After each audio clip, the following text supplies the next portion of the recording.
asalaamaaleykum mbokk yi ñu leen nuyu yéen ñëpp kàddu yi ñu fi dégg mooy wane Sénégal fi mu nekk ku tiitutoon tim war ngaa tiit réew mi boobu ba léegi luñ ci mën a wax mi ngi dal mi ngi am jàmm ku nekk yaa nga ci say soxla di ko dox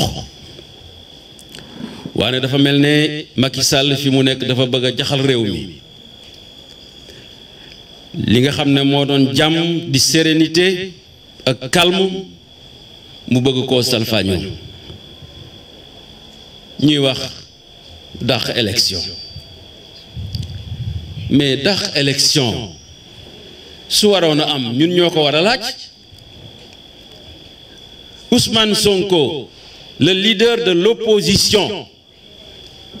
le plus populaire au Sénégal et en Afrique waroon a bokk ci élection yi Macky Sall xañ ko ko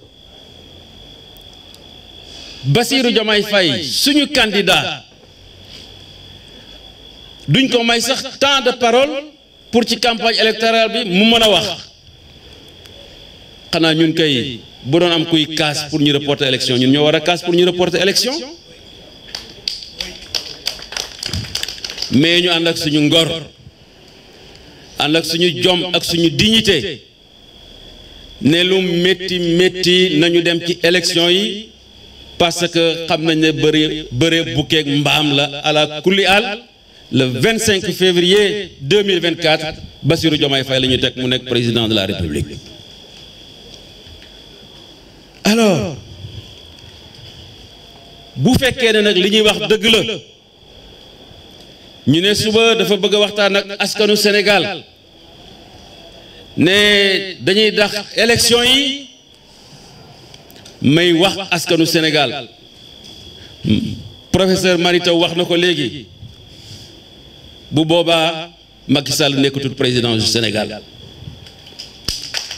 bu boobaa na jaral peuple Sénégal ñu taxaw dem prison génne Ousmane Sonko ak Bassirou Diomaye Faye ñu ñëw fekk suñu parce que n'y a plus de justice n'y a plus de droit doole moo fi jaay te doole peuple Sénégal moo ko moom de quel droit mu ne da koy reporter bu ñu amee seen problème bopp nañ ko am régler ko ñoo tàbb koo xam ne kii wóor na leen ne mënuñ tem loolu ñun lu ci suñu yoon comme l'a dit quelqu'un ici tout à l'heure ils n'ont qu'à régler leurs problèmes internes man enregistré naa déjà sama temps de parole tey ci suba ñu bëgg a yeewu ne Macky Sall ne élection du fa am fu mu ko teg quand même la communauté internationale CEDEAO Union européenne c'est Macky Sall qui vous a invité pour que vous veniez observer les élections. Nous avons entendu ce que vous avez dit par rapport à la candidature de Bassirou Diomaye Faye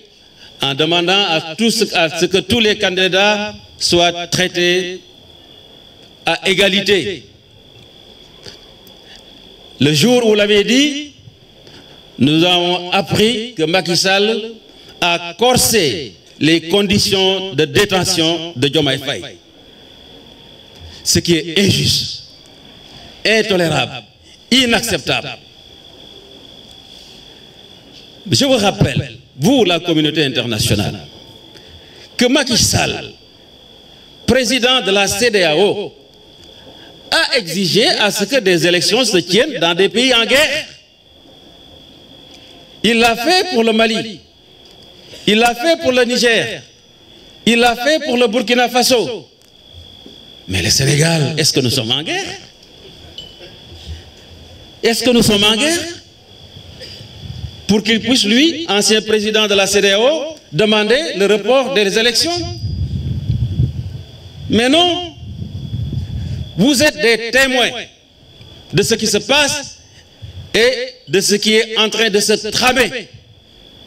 Et comme c'est lui qui vous a invité pour que vous veniez observer les élections, pour que ça soit des élections libres, démocratiques et sincères, vous avez l'obligation de dénoncer ce qui se trame et de façon forte si demain, comme on l'a dit, en s'adressant à la nation, il décide d'arrêter le processus électoral. Et on ne sait pas ce qui va se produire parce que ce sera un précédent au Sénégal extrêmement dangereux et cela pourrait se propager aussi dans les autres pays africains de la sous-région. C'est une responsabilité que vous partagez. Et j'ose espérer que quand même, je vous ai dit depuis le début que Macky Sall il a un problème de cerveau. Vous ne m'avez pas écouté. Mais cela se prouve. Alors, mais doful jinne jàpp ko li wala fi wax golo moo la gën a xam xaali ma jëmb bu reporter élection yi du ko jik maa ngi leen sant leen gërëm. jërëjëf merci beaucoup président. jërëjëf cher leader yéen ñi toog fii ci podium bi jërëjëf suñu mbokki presse bi jërëjëf askanu Sénégal mi nga xam ne sama kàddu yi ci ñoom la jëm. dama bëgg askanu Sénégal dégg bu baax li ñu koy wax dañu dootul nangu ñuy def ay confusion de genre ci suñu république mënatuñoo nangu ay problème mu APR ñu koy transférer ci république bi président Macky Sall su fekkente ni dafa am problème ak Amadou Ba nañu régler seen problème ci biir privé parce que APR association privée la république nous appartient l'État nous appartient duñu nangu ñun askanu Sénégal ñuy jël seeni problème parce qu'ils ont mal choisi un candidat bëgg ko def un problème institutionnel. Il n'y a aucun problème institutionnel dans notre pays. Tout a fonctionné comme ni mu waroon a fonctionner. Mais ndax ren jii la ñu mës a recaler candidat xanaa fàttewu leen 2019 bii ñu jógee bañ ñuy wax waxi rabat d'arrêt Khalifa Sall boobu dañ ko recaler. Est-ce que pour autant neewoon nañu ne dañuy reporter élection yi mënuñoo nangu lu mel noonu. Élection à date échue moo mës a am Sénégal depuis 1963 jusqu'à nos jours. 1963 même su fekkonte ni benn candidat rek moo amoon élection amoon na 1968 élection amoon na 1973 élection amoon na 1978 élection amoon na 1983 élection amoon na 1988 élection amoon na 1993 élection amoon na 2000 élection amoon na 2007 élection amoon na 2012 ba ñu juumee am tamit dañoo juum 2012 fal koo xam ne waruñu ko woon a fal élection amoon na 2019 pardon élection amoon na. Il n'est pas normal que ñuy nangu depuis 1960 jusqu'à aujourd'hui ñuy reporter élection parce que xam nañu qu'ils sont en très mauvaise posture. Sondage yi ñu def ñoom ñoo ko gën a xam au soir du 25 février dès le premier tour le président Bassirou Diomaye Diakhar Faye sera élu et le Sénégal connaîtra une nouvelle page dans son histoire. Loolu duñu ko nangu ni ko soxna Yacine Fall waxee léegi dañu ne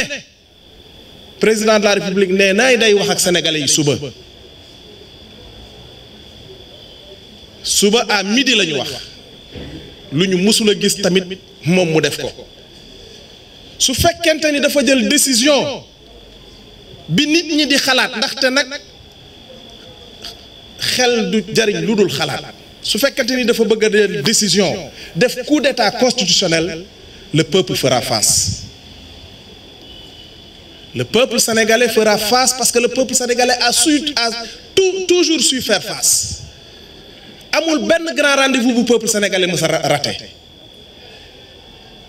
ci suñuy maam ba fii ñu toll nii peuple sénégalais dafa mës a taxaw dog buumu jaam yi président Macky Sall na delloo si xelam. Il nous a provoqué à plusieurs reprises bëgg indi problème ñu reporter élection topp ju ko ci ndaxte kat ba muy jàpp Ousmane Sonko loolu la ci doon wut ak yeneeni jéego yu mu taxawal